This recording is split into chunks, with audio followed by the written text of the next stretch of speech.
Jeudi 23 octobre, plus 13% sur Hype. 13%, on regarde ça, on va regarder. Je suis en hebdo. Ce que l'on constate que ça réagit si on fait abstraction de cette mèche due au flash crash. On va faire abstraction parce que ce jour-là, c'était un petit peu n'importe quoi sur le marché.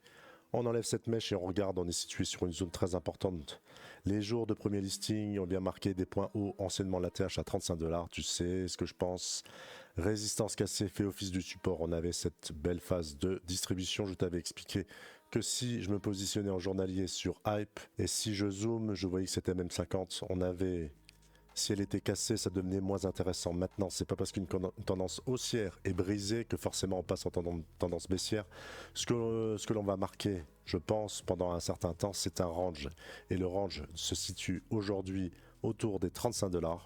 35 $, avec un point haut autour des 50 $ en faisant abstraction de ce faux breakout de sortie. Donc la sortie de ce range te donnera la continuité sur la tendance concernant Hype hyper liquide.